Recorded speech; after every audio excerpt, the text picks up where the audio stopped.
The buckle costs $10,000? 7,800. Because also platinum. Whoa, okay.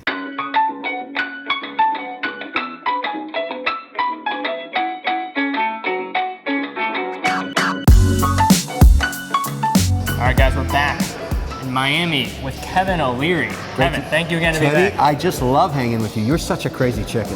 That's crazy. I'll take it. I'll take it. So last time we chatted about watches as investments. Yeah. I want to totally shift to just great watchmakers. Maybe not in the same line in terms of collectability, but still just fantastic houses for production. Well, I appreciate that because I'm happy to go on the journey with you. I mean, I think together we're a formidable force in terms of our knowledge, but I don't know everything. So if you're going to show me some new houses, new maisons, new brands, I'm very interested. And I'm always looking through the eyes of a collector. So if you could find me something interesting, Let's see. you never know what's going to happen. So Teddy, you're like a concierge today. Oh man, you're putting me up. You're putting me up. No, you're a personal watch shopper. How about that? All right. Well, I laid out some pieces at all these different stops. I like that. You did. Want to get into this? I want to. You've done the heavy lifting. Now show me what you got, and you never know what's going to happen. Let's see what they got. Let's go. All right. Let's do it. This is fucking beautiful. There's no question. All right. So our first stop, Mr. Wonderful, one of my favorite brands, JLC. Yeah. So I think you have a Reverso. I do. I correct? have a gold Reverso I bought in Geneva. It's such an iconic classic watch and obviously very functional when you travel a lot to different time zones. I really use it for that quite often. But if there's ever a watch in my collection that people just get a buzz off, it's a Reverso when you show it to them. They just can't even comprehend what's going on when you flip it over. So I have a question. I think the Reverso is the best conversation starter in all of watchmaking. Would you agree or disagree? I would agree with you because most people can't comprehend how the movement is structured to do that. They're expecting the back of a watch and they see another. In my case, it's a different colored dial. And so it's just stunning. And it's a double take every time you flip it over. And what I find so fantastic about it is it's really, truly a functional piece. You leave in New York, you land in LA, you flip your watch over. 3-hour difference, and boom, on the way back. And I think a design like that is timeless. And certainly, if you think about this maison, it probably represents it in a way that'll always be associated. Of course. You know, Yeah. I mean, you know, JLC and the Reverso, they're timeless. Yeah, from 1931, and Yeah. it started as, from polo players. So I have two different variations that I thought might be interesting to you. One is, of course, because of the red. So this is the Tribute, small seconds. And you really can't translate this on screen, but seeing that red, just in the light, it's fantastic. Yeah, It's a new release. It's a beautiful dial, there's no question. Now, is this steel or is this... That's stainless steel. Yeah. Stainless steel. Which is so on trend these days. And of course, the classic square that is known with this maison has been for decades and decades. So I got a question from my Facebook group, because I always like asking questions. They ask good questions for you. They get you talking. Engraving on the back of a Reverso. Yeah. I think that's one of the opportunities. Yours, it sounds like you have a duo face, Right, which we'll also get to that. Yeah. What would you engrave if you could engrave anything on the back of a Reverso? What would Mr. Wonderful put? What I would be doing, is I usually buy watches around some major event in business for me, so I can remember the deal with the watch. All of my watches are associated with a specific deal. So I would probably engrave the date, the deal. I remember when my O-Shares was just starting out my ETF company. I think we raised our first 50 million. We issued watches with that amount and date on it, and of course they become part of my collection, and I always remember that time. I mean, 50 million today is nothing in that industry, but at that time it was a big deal, and it's etched. So I would probably do that to a watch like this. I mean, this is, it's a beautiful, beautiful. I just love that red, and I know you're a fan of red, which I think everybody knows. But we also have this Tribute Moon, which I think is beautiful. And yeah, so that to me is more about what the psyche of the Reverso is. I want to experience a new, dial on the other side. This is great and also a classic, but this is what I think Reverso is. It's to be surprised, to have a whole new experience, a whole new watch by just flipping. I agree. That's That's why I think it works. And you mentioned it with the dual. I mean, you have the trigger up top. Yeah. So you could 2 time zones. Great travel watch too. Well, that's what I mean. I mean, that is a classic too. And it's just so recognizable on the wrist. And if we're talking about recognizable, because You you're know, all about seeing on the wrist on TV, what you wearing. You do need to accept a larger format in terms of it's stockier in that sense. This is so beautiful because it's so lean and mean. That is a spectacular piece too. I mean, these are 2 beautiful pieces. I love the Reverso. One of my favorites. So I have a couple other, I'd say, more out of the box from JLC. Yeah. One is from their master collection right here. Right. Which, this is a new release. This is a blue enamel dial with a tourbillon. Yeah. Let's take a look at it. Yeah, I mean, blue is smoking hot now for a whole bunch of reasons. I mean, people are going nuts for blue. I like it. I don't love it. It's not ripping my heart out like these pieces are. But it's a beautiful piece. But it's not. Do you want a tourbillon? I do. There's a huge debate going on about tourbillons. Are they really functional for wristwatches? Because they were made for pocket watches. Yeah, for correctional layer. And so they don't really belong in a wristwatch today. They're unnecessary from that perspective. And there's a whole class of collector that won't buy them for that reason. I, on the other hand, think it's part of the watch's appeal to fixate on a movement like this almost hypnotically.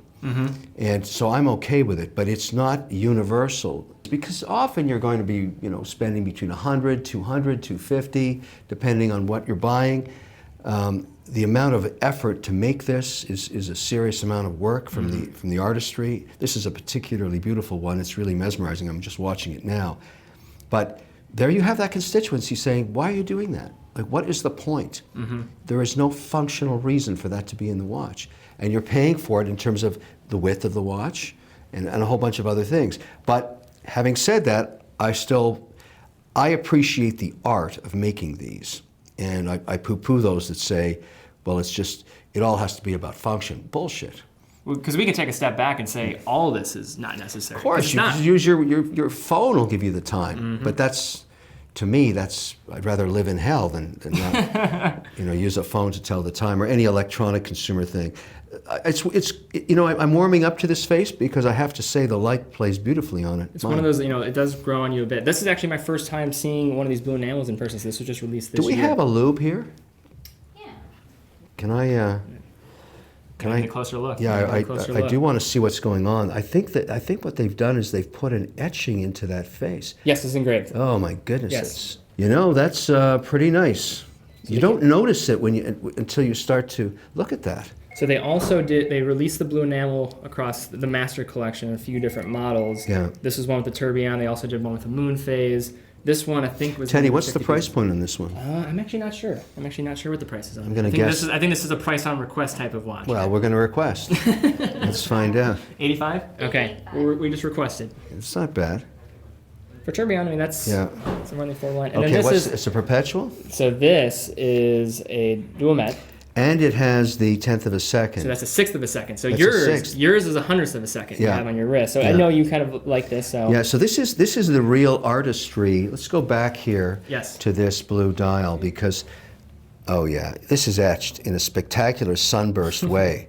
Did you get a close-up of this watch for the viewers? we had some macro photos and This everything. is fucking beautiful. Like, there's no question about it. You don't know this till you actually hold it for a while. Yeah, that is really something else. I don't remember a dial like this from JLC before. They've really stepped up their game a bit here. I think they've always been on their game, but the blue enamel is, for what I know, a newer dial variation that you've seen in the last few years from them. So, the more I'm hanging with this watch, the more I'm liking it. Is this a limited run? yes, How many? I think they only made 50. Really? 50. See, those make them very valuable. I prefer to buy pieces like that. So what are your thoughts on limited editions? I've come full circle. I've always thought it was a bullshit marketing strategy. To make more money? Yeah, to make more money. But now I realize when you start to collect that you covet small runs because you do a lot of work to find out what you love. Then you have to do all the work to get the piece. The Maison sometimes only wants to sell those limited runs to collectors as a reward for supporting the march onward. And historically, they have held up better. 10, 20, 30 years later. So I can't find a weakness in the strategy. Well, the only thing is, take a limited run of 10, and you've got 100 buyers. You're pissing off 90% of your constituency. Under 100 to me makes sense. You know, if you look at Grand Seiko, they've done 150 and call them limited runs. It's just getting to the outer edge. But I mean, you know, 50, that's a limited run for sure. So this is a duomet. Acts very similar to Sixth of a second. Sixth of a second. Yeah. At the 6 o'clock. Yeah. You're also getting moon phase. But it's perpetually running. You don't stop it. That's right. So how it operates. So if you. So that's interesting. That's interesting. So that's. And then what happens? It kind of acts like a chronograph. Yeah. But it's all from the one crown. So you pull it out, first position. Right. It's going to stop. Got it. You pull it out. What this is going to do? Watch that center seconds. Pops back. So with that, you're doing everything in the center crown. Center crown. There's no reset button. Yes, and then there's 2 barrels on the back. That's a little controversial. Yeah, 2 barrels on the back, so you have perfect energy distribution across the hand. So one's powering most of the things you see on the dial, and then one's powering that second hand to Beautiful, beautiful detailing on the finish. I've shot a lot of watches this week. Wow. And this very well finished. Yeah, that's really something else. And you can see the whole gear train Yeah. a lot better than some other watches we're going to be looking at. Very nice. So. No, I really appreciate the finish, you know, because if you're going to buy a piece like this, gorgeous. So that's interesting. If you had to pick one. If I had to pick one, let's go back and get this face back. Yeah, we'll get that. Yeah. Oh my goodness, you know. I'm going to ask you this question on every single one, so yeah, there's going to be more hard I questions know. coming. See, I'm not talking at price at this point. Yes, you're just looking at where your eye's taking you. Where your eye's taking you. Let money not be an object, and frankly, when you're buying pieces like this, you have to treat it that way, because if you're going to you can't be a stickler. You got to be ready to write a check. But I have that disease, so I'm not worried about it. Wow, it's a tough one. Because when I actually saw them for the first time, my eye went to this because of this beautiful, rich, classic look, and the red is fantastic. But having hung out with this watch for a few minutes now, I got to tell you, this is a really tough one. It's between these two, but I hate to say it, I'd go with the Tourbillon. Really? Because the dial is absolutely... You went 180 on that. I know, but that just shows you, that's how strong a piece it is. If it can win you over by hanging out with it and getting to know it a little bit and forming a relationship, you know, the dial is spectacular. It's beautiful. It's just... It's unique. It is unique. They've really, whoever designed this dial is a rock star. Because, the way the center comes together, etching it is next to impossible. It goes to infinity. That's why they call JLC the watchmaker's watchmaker. Yeah. This is made it all real for everybody. Yeah, So I hope you got great close-ups of this. We got good close up to this, didn't we, Will? I mean, I hope so, because this is a rare piece. If it's on you, it's and the a editing, rare piece. And the light is, look, that is just. I mean, look, these are the two in order of what I love here. It's this. Okay. But this is the winner. Really? So, yeah. I would have thought. Pop that over here. That would have been my guess. It was at the beginning for sure, because it's so classic, but. You know, if you love watches and you have friends that collect, and that's what is so much fun about buying a piece like this, is bringing it into your circle of friends. They would go nuts on that dial. That dial I haven't seen dials like that, and I've seen a lot of dials. We're going to see more dials. Yeah, I know, think we have 3 other south we're going to today. No, I get it, but that is for this maison one of the best pieces they've ever made, in my view. Well, it's high praise. Yeah. No, and I call it like it is. We all know that. We all know you call it like it is. Let's go find the watchmaker that made that one. We can go to Switzerland. Yeah.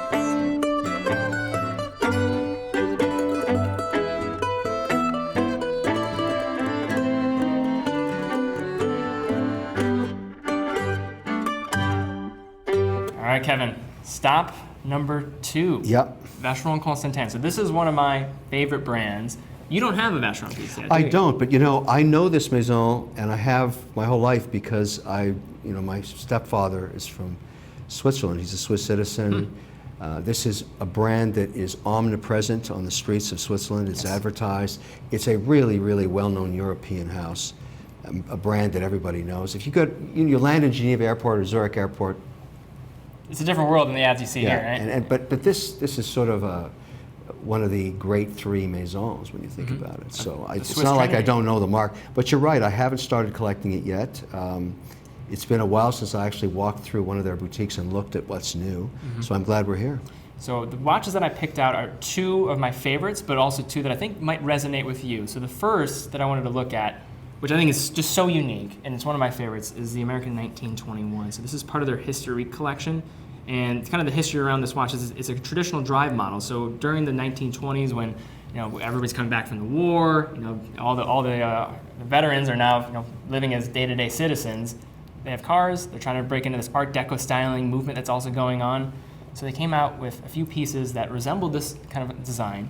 And they brought it back recently. So they rotated dial. It's a beautiful watch. The Arabic numerals. Now I have not seen this before. This is new to me, because when I used to cruise the boutique 20 years ago, I'm not sure this was offered. So this was late 2000s that they brought this back within the history. But I will say something. It's a real conversation starter, which I love about any piece, because you're asking yourself, why is it askew? Why is that 12 not where it should be? And why is it off 30 degrees? And I get it if you're driving, this makes sense. And in fact, that's what makes this watch work. And it's thin. Very thin. So yeah, we're under 10 millimeters in thickness. And you're getting a nice, which is also, when pairing it with that kind of rounded cushion style case, you don't see that very often. The dial is also very attractive. I mean, I've certainly got every year that goes by, I get more and more intrigued by looking at the dial and how it's designed and the colors used or the enamel or whatever is being used to finish it. Sometimes it's etched. This is very clean. And just when you do get close up to those numerals, you see just the plotting of the numerals and how they're actually raised. They are, yes. And you really can't appreciate it unless you're looking at it as close as I am and you are right now. They're significantly raised. They really have their own personality in the light, which, that's the kind of thing I really appreciate. This watch is beautiful. It's a classic, I can tell. So, and this is very iconic for Vacheron in terms of just an iconic design. Yeah. And they also paired this for a red strap for you. So this does not come on a red strap. This is custom for you, for your arrival. I love that. I love that. Going out the red actually carpet, works the red on straps. It works on this gold as well. It works with the dial. It does. These are black raised numerals. Yeah, I'm going to give this high marks because it's really, when I see a piece that you don't see anywhere else, it starts at 8 out of 10. And then as you get to look at it, I really think that dial is spectacular. It's unlike anything I've seen. I think on Shark Tank, you always want to see what's Kevin O'Leary wearing on his wrist. So that's a watch that I thought made a lot of sense. It does. Now, did this come in steel or platinum or white gold? Comes in platinum as well, with blue numerals. You see, to me, that would even be better. Yeah. If it was platinum with blue, that is going to be a smoking hot look. I've yet to see that one in person, but a lot of people that have seen it say they love it. Yeah. So I would say I would like it better in that format because it would really pop. And right now, blue is so on trend. And I don't think it's going to go away. I mean, blue has become very popular for a good reason. It looks fantastic. And it works as a sport look and also very, if you want to be casual, great. But if you're very formal with a tux, it also works. It does work. It's a versatile color. The other watches that I wanted to showcase were from the overseas collection. So this is now I know the overseas. Okay. I mean, with this brand, that is a huge. Yeah. So it descends from their 222 models from the 1970s. So these came out same eras. The Royal Oaks as well as the Nautilus. It is a Nautilus, Royal Oak, jumbo kind of competitor, and also from one of the great three houses. So it's. And I know this is a very bold take to make, but I personally, for my own personal taste, all things included, the overseas design is always I've liked it more personally than the other two from Patek. Well, it's certainly it's classic. It's both sporty. What I love what they've done here, having a chance to see these removable bands. This is very cool because you can turn this into a weekend watch with a rubber band. You can go leather. You can go back to steel. I think that's brilliant. I really do. It's very easy to change that. Yeah. All the overseas models are incredible what they're able to do in versatility. To me, if I'm comparing, yes, this is a. What are you thinking? Well, I'm thinking right now, this overseas is just so classic. It's just spectacular. So that's with the black dial. The blue is their best seller. Of course it would be. Of course it would be. And if I was going to buy one, it would be the blue. I'm sure there's a nice waiting list for it. But in addition listen, to that, black is also good. I mean, it's it looks popping good. nicely. It looks good. I think they've really done a heck of a job in making it a fashion piece with all of this optionality on the bracelet, which I think is so good because, when you're going through your collection in the morning saying, what do I want to do today? And you have the option to change the band too easily. Yes. So clearly they've got some good designers at work here. At the top of my list of things that I want brands to start doing is more customization options with straps as well as bracelets. Yeah. Things Well, like you're into the strap, Teddy. You're into the strap. Yeah, I am thing. into strap And thing, you yes. know my thing about red. But that doesn't mean I don't want the original strap it came with or the steel for weekends. When I shoot television, I have to wear a red band. That's just because I've been doing it for 11 years and the producers want continuity in the look. But I also have a huge collection of bands, so I don't have to wear red on a weekend when I'm trying to do something else.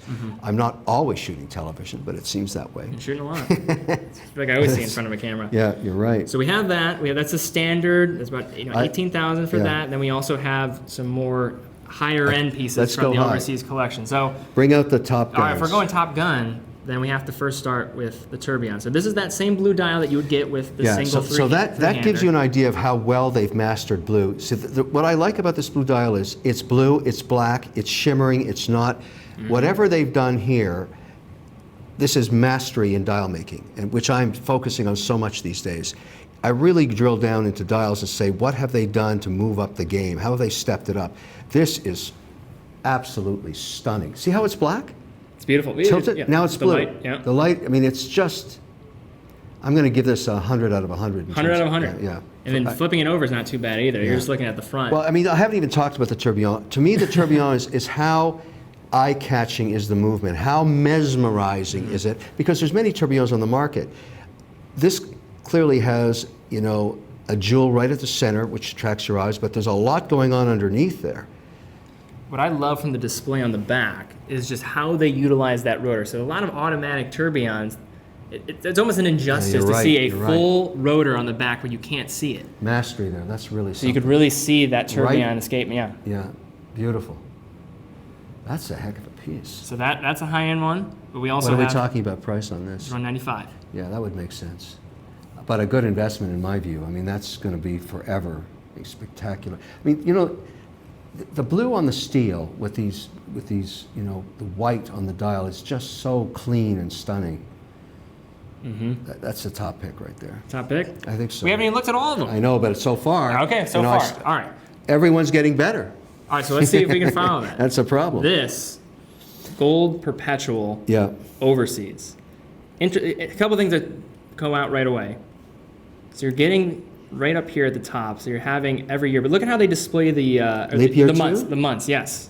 So it's a 4-year quadrant, and each is broken down into 4s. I need the lube. I got to look at We this one. need a close up. Yeah, We give need me a the close lube. up. Yeah, I want to get a. But you'll see there's a little L dictating where the leap year is at, and that's Yeah, good till nice. 2099. That's really good work in terms of each of the subdials are beautifully etched in circles, concentric circles. That's really something else. I just think that was a unique way of Yeah. showing the perpetual with the 4 years, Very nice. You're right. and then also just the thinness of it. Yeah. Vacheron, I mean, the look of this Maltese cross vibe that comes on from the front of the dial is, it's so iconic for the brand. So last time we talked so much about watches Yeah. as investments. What else allows you to just get drawn into a watch? What do you see? What makes you? To me, attracted? it's the story. I mean, do people stop and say, "What is that?" Because for me, when I'm wearing a watch on television, I want people to ask, "What is he wearing?" Because it's for a man. What else do you got? You got cufflinks.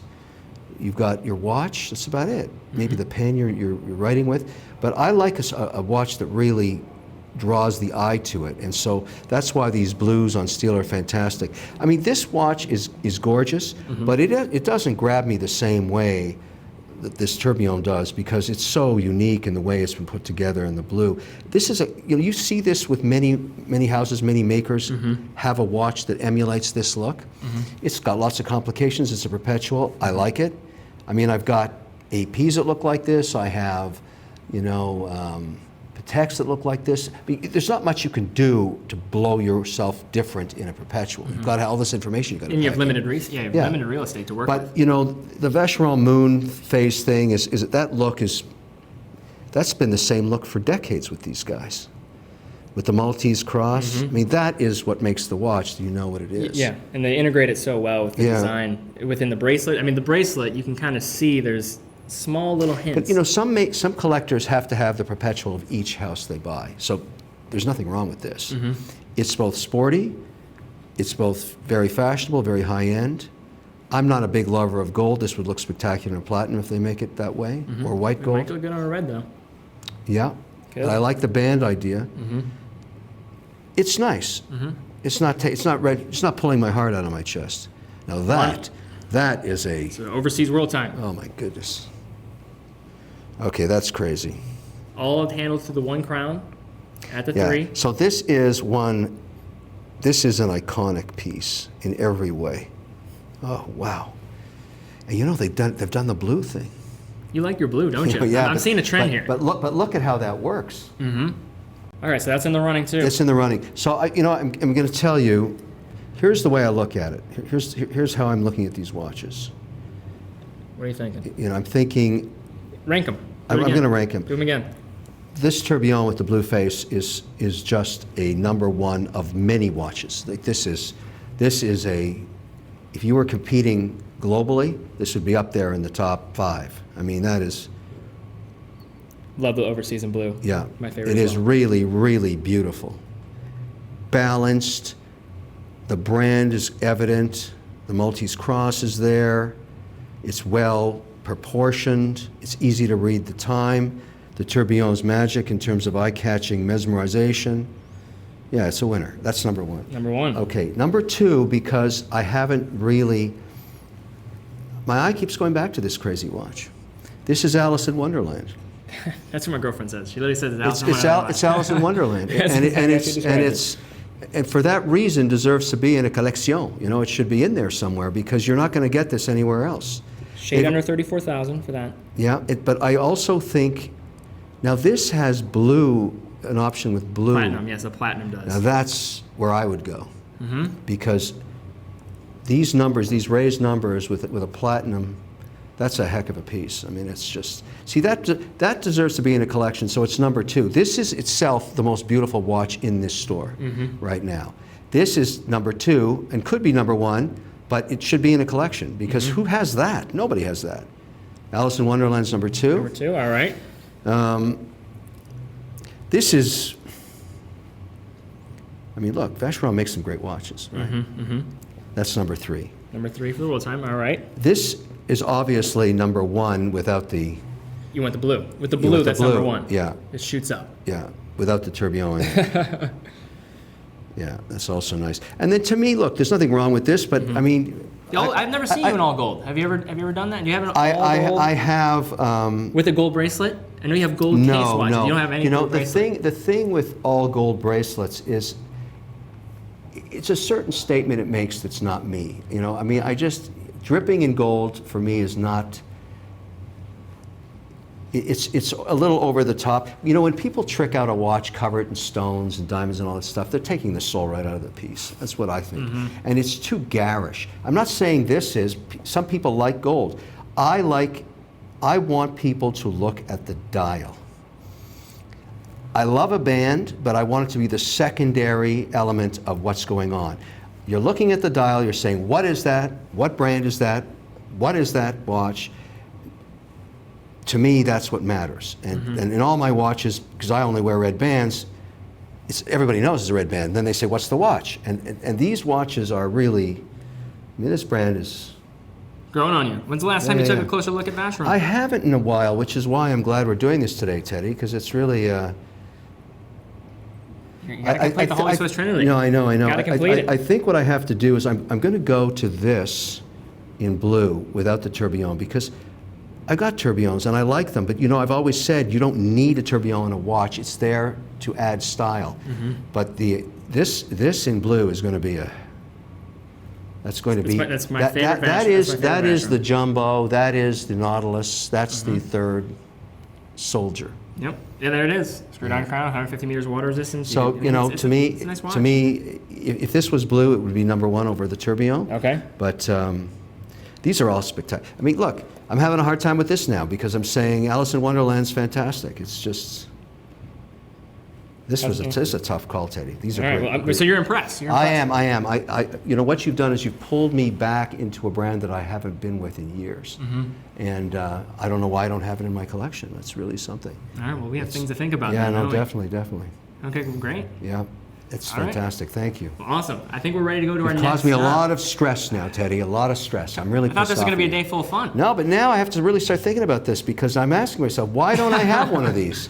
That's a good question. That's actually a really good question to ask Yeah. yourself. You honestly need an overseas. You're right. Or 1921. I think both of them would look Yeah, fantastic on you. no, you really got me thinking. All right. Should we go to the next stop? Should we do it? I think what I'm going to do is I'm going to put an order in for this in blue. That's it. There we go. Yeah, I'm So, gonna, we're going? We're buying? We're actually buying today. Yeah, we're going to buy it.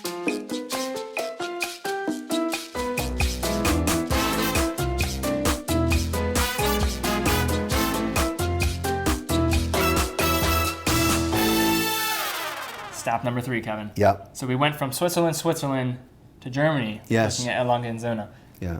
You have not purchased anything outside of Switzerland, have you? You've always went for the Swiss Well, manufacturer. that's not true because of late, you know, in the beginning and as I started my first collections, having grown up as a teenager on the streets of Geneva with a Swiss father, it was naturally going to the major houses there. And when you're Swiss, there's only one place watches are made. It's Switzerland. That's not true.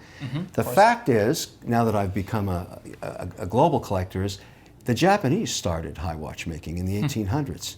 Grand Seiko is where some of the most incredible movements were made long before the Swiss even had a watch industry. Nobody ever talks about that, but it's true. And so once you realize that and you're really expanding your collection to honor all watchmakers, you have to go back to Japan and you have to start buying a few of the Grand Seikos, which gets you into this maison because the rivalry of watchmaking between the Germans and the Swiss it's legendary. For sure.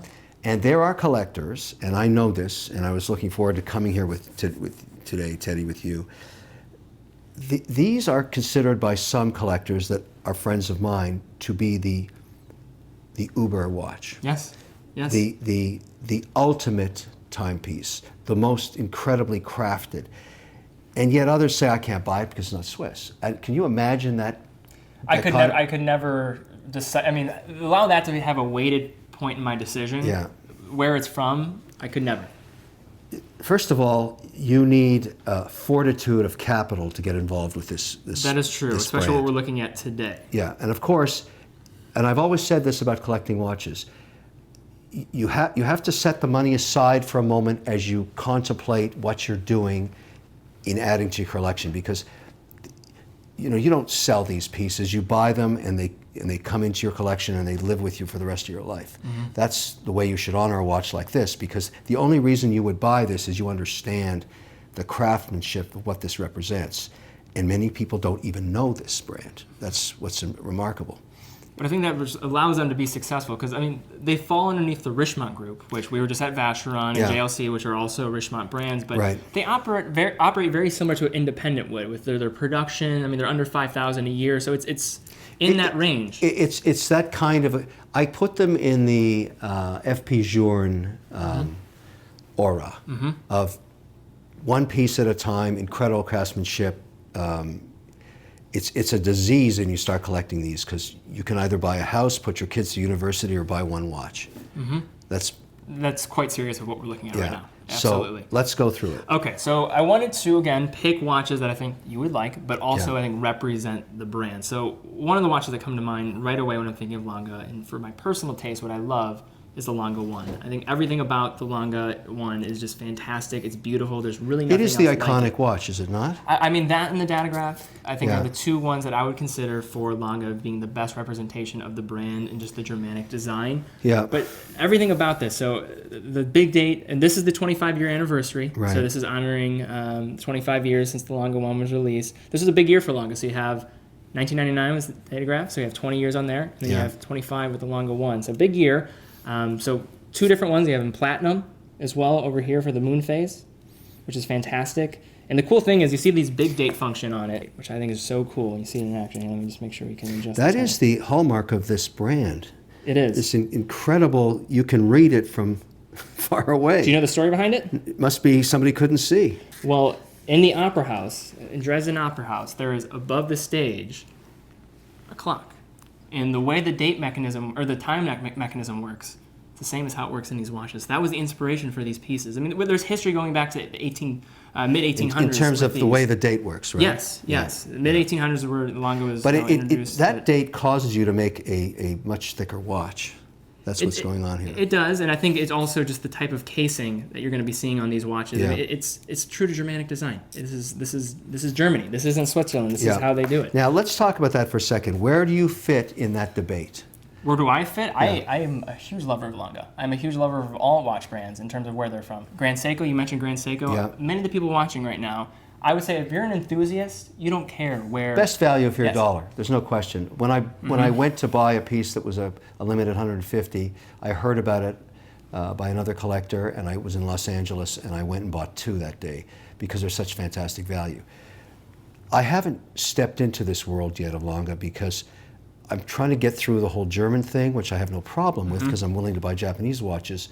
But when you get afflicted with this disease, you're talking about a serious amount of capital. Oh, completely. These are some of the most expensive watches on earth. Yes, yes. So Completely. we should discuss that. Yes. And so in terms of the pieces, though, I mean, if I was just coming in for the first time, I mean, that is an incredible watch. The moon phase is my Yeah. personal favorite. The Longa 1 moon phase is my favorite. And the watch. blue, it just pops the way they do. I mean, I'm always, you see, these raised, this is an incredible dial. The amount of work that went into this thing is crazy. See those raised? Yes, the applied indices Yeah. are beautiful. Well, that's a beautiful watch. What is the price of this?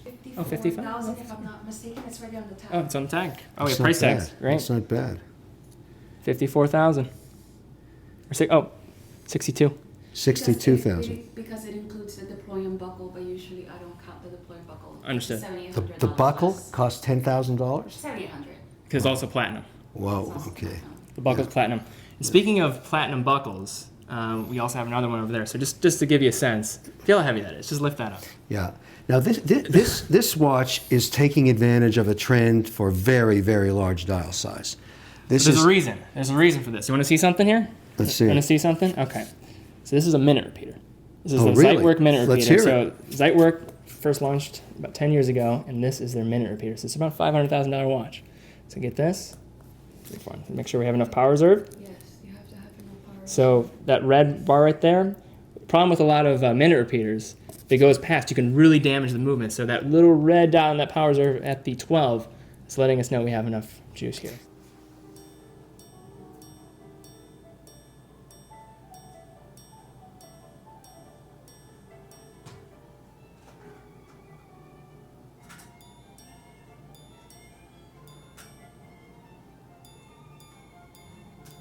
$500,000? Yes, so this is a decimal minute repeater. So what you'll find with most minute repeaters is the quarter. So every 15, that second chime is every 15 minutes. Yeah. This one is every 10 minutes. But it's stunning. It's a stunning Yeah. watch. It's beautiful. It's a very large piece. I mean, it's spectacular. There's also the standard Zeitwerk that's Yeah. also available, and it does have a chime But I mean, mechanism, not a minute repeater. I think as you collect your way into this brand, that's where you go after you've collected some of these others, Correct. because I mean, this is also spectacular. So that's the 25th anniversary. I think they only made 250 of those this year, so 250. Yeah. And the price of this? 47,000. 47,000. 47. So that's not bad. Yeah. That's reasonable. Now let's go over here. So if you want to look at the other pillar, Yeah. you have to go to the Datagraph. The Datagraph introduced in 1999. So that was a 39 millimeter case. This is a 41 millimeter case, and this is called the up-down. That also includes you'll see at the 6 o'clock the power reserve, but just looking at the movement, it's absolutely stunning. Yeah, that is also an incredible piece. I'm going to say though, in terms Are we of ranking? Are we ranking? Is it I'm going ranking to time? rank now. It's ranking time. Remember, I'm not worried about capital at this point. I'm just This is looking just at pure where you're your eyes coming are into the taking you. brand. It's your first time. You want something that really, really represents what this maison is all about. I think it's this watch. I really do, because you're not going to see that anywhere else. That classic, date. It's plus you've got enough complications there to make it really interesting. It's a heck of a conversation piece. But there is no other watch that looks like that, and that's why you want to buy one to add to your collection, saying, well, that's different than anything else. These two are amazing. If it was up to me, that would be where I think you should Right here? start. Longo 1. It makes Yeah. sense. Yeah. Or, what do you have for a chronograph? What else do you have for chronograph? I know you have the Daytonas. Yeah, I mean, What else do you have? It's true. That's pretty well lit. So then you can also make an argument for that, because Well, FP has this. true. It's beautiful. Well, great. It seems They're like 3 successful trips so far, right? So we have Yeah, one well, more. I think you really stepped it up here, Teddy. You're getting into some very both classic and must-have from a collector's point of view. And I wanted to change the conversation from last time, so I think this is... You're right. We've kind of left Switzerland now. We have left We're Switzerland. going global here. We're going to go back, though, because we have one final stop. All right. Should we do it? Let's do it. Let's go. I'm really enjoying today. Having fun? I got fun.